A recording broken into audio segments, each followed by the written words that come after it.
A pleasure to meet all at last, and welcome back to films I should have talked about years ago. I've talked a bit about various movies here and there, a lot of which are part of a series that is now ever so expanding. But one of which that I've hardly talked about is Despicable Me. Yeah, I'd say it's time that I get to talk about this 12-year-old franchise going on 13 years. But Minions Rise of Gru, the latest installment in the series, and the essential prequel sequel to the prequel, Minions. Basically a time set before any of the events of Despicable Me 1, 2, or 3 have ever taken place in. It essentially paves the way to show us the true origin of Gru himself. Gru essentially trying to become the next biggest villain the world has ever seen. If the first Despicable Me movie had ever taught us anything, it's that Gru basically forged his own path from being a huge major villain. But compared to the likes of most other villains that we've seen before, it's fair to say he probably will not be the best. But with the combination of having some kids by his side, having some supervision by others, and also having himself a few mistakes in life that he never should have made, he learns that the world is not about doing whatever you want anymore. It's all different compared to how it was back then. And this is the point where back then, he felt like he could do everything he ever possibly wanted. And what we get here is a group of 5 supervillains. And these supervillains are, in fact, out there in the world, their own secret headquarters deep inside a record shop. And Gru himself is prepared to be the next member of this team. These villains are no joke.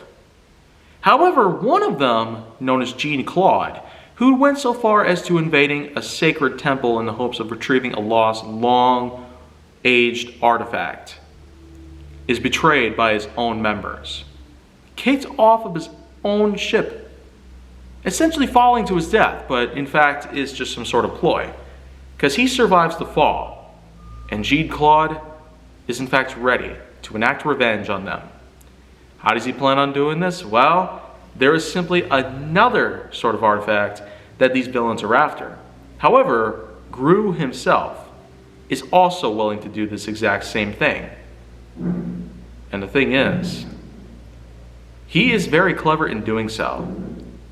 He basically goes down to their headquarters, which is deep, deep down an elevator shaft below a record store. And this record store also houses the one and only Dr. DeFario. And I've really got to say, for him to be introduced in this movie, eventually making his way over to becoming Gru's apprentice / inventor in the Despicable Me films, really is quite a unique taste.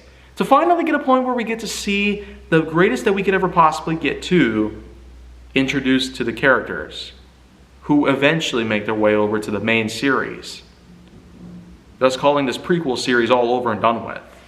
It's a pretty nice touch, if you ask me.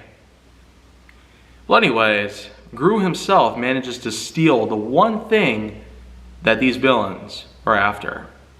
And after a lot of time passes, he and his minions manage to fight their way to victory. But not before another terrifying thing happens.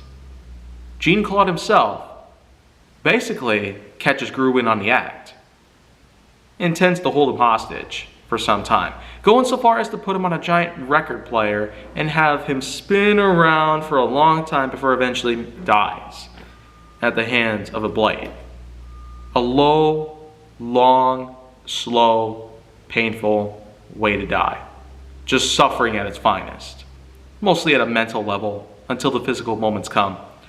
However, the minions themselves, who Gru had supposedly left in the dust because of the many mistakes that they have made, are prepared to save him.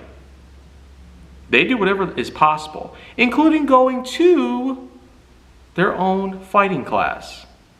This fighting class is in fact Nothing like we'd ever see from any sort of ninja movie or kung fu style fighting that we would see, not even the Wu-Tang variety. It is something completely different.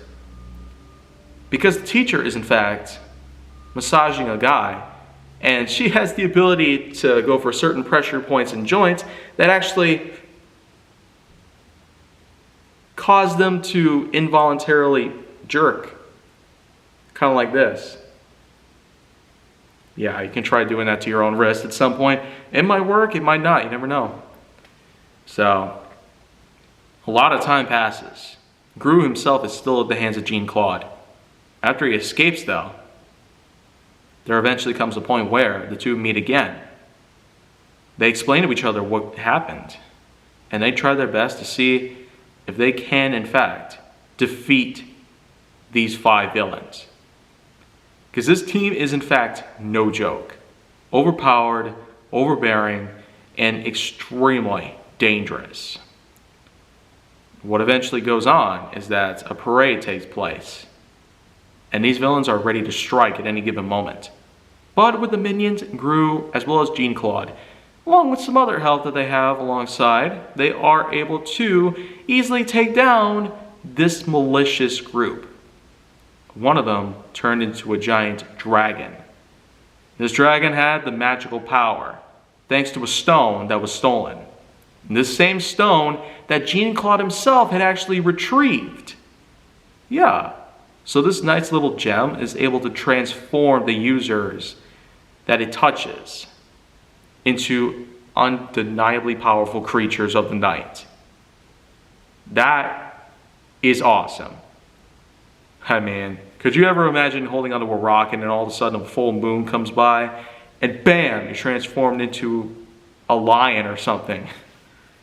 Well, anyways, once they're all defeated, Gru reconciles with everybody and eventually makes his way back to the same record store that these villains originally inhabited, but with not much of their own headquarters being investigated.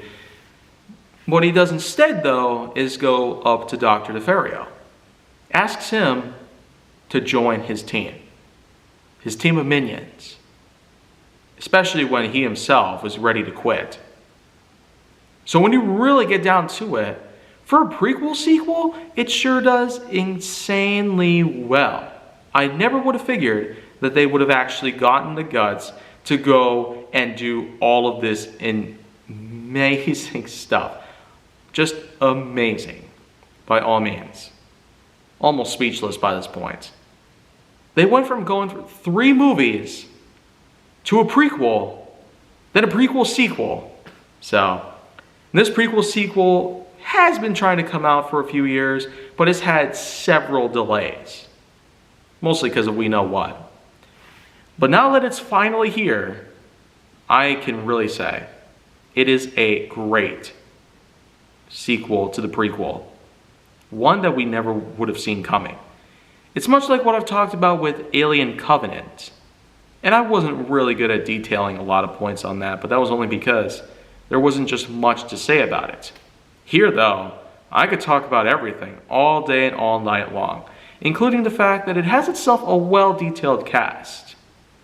From the old Steve Carell, still voicing Gru, to many others that came around here and there, along with newfound actors that they used for this movie, and a ton of other stuff.